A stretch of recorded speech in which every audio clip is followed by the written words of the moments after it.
সাহারা মরুভূমি বিশ্বের সবচেয়ে বড় বালির সমুদ্র, কিন্তু এটি শুধুমাত্র বালি বা শূন্যতা নয়।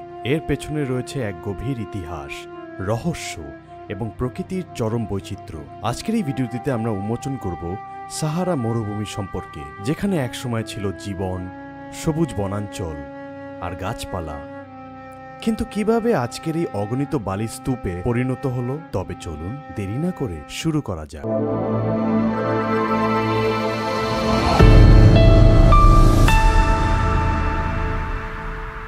সাহারা, যে মরুভূমি আমাদের মনের মধ্যে শুধুমাত্র বালির সমুদ্র এবং তৃপ্ত সূর্যের কথা মনে করিয়ে দেয়, তা আসলে পৃথিবীর সবচেয়ে বড় মরুভূমি নয়। চমক লাগবে শুনে, সাহারা পৃথিবীর বৃহত্তম মরুভূমি। তবে কেন এটি পৃথিবীর সবচেয়ে উষ্ণতম স্থান হিসেবে পরিচিত? উত্তরটা একেবারে সহজ। সাহারার প্রায় 82% অংশ সূর্যরশ্মি গ্রহণ করে এবং এখানকার তাপমাত্রা গ্রীষ্মকালে 40 ডিগ্রি সেলসিয়াস ছাড়িয়ে যেতে পারে। এখানকার সূর্যের তাপমাত্রা এতই তীব্র যে বালু পর্যন্ত অসহনীয়ভাবে গরম হয়ে ওঠে। তবে এই মরুভূমির মাঝে রয়েছে এমন একটি রহস্য যা আজও আমাদের চমকে দেয়। কি ভাবছেন সাহারা একসময় ছিল সবুজ? ঠিকই ভাবছেন।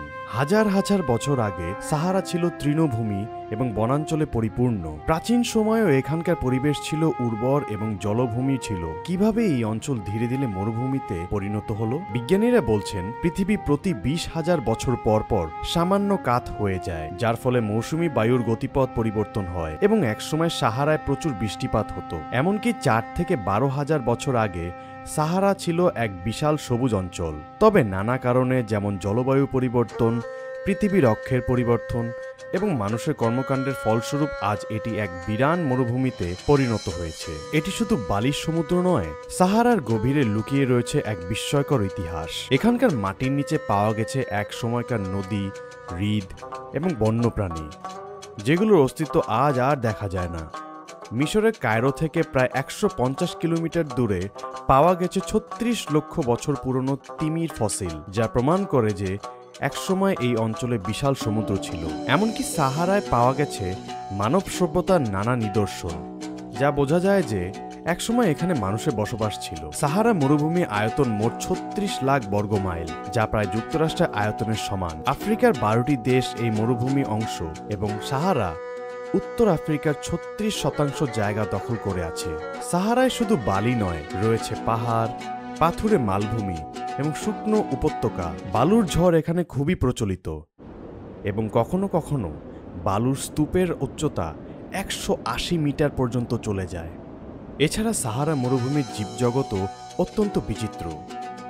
এখানে প্রায় 2800 প্রজাতির গাছপালা এবং বিভিন্ন ধরনের প্রাণী বাস করে। অ্যাডেক্স হরিণ, সাহারান চিতা, শিয়াল এবং বহু সরীসৃপ সাহারায় বালির মাঝে টিকে থাকতে সক্ষম।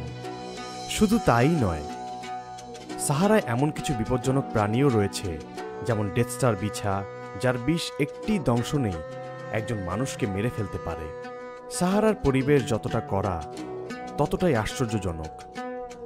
বৈশ্বিক উষ্ণতা বৃদ্ধির কারণে সাহারার আয়তন দিন দিন বেড়ে চলেছে। গত 100 বছরে সাহারা প্রায় 10% বৃদ্ধি পেয়েছে।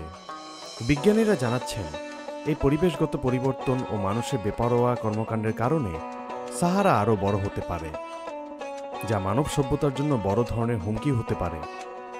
তবে কিছু বিজ্ঞানী এই আশাও প্রকাশ করছেন যে আগামী কয়েক দশকে সাহারা আবার সবুজ হয়ে উঠতে পারে।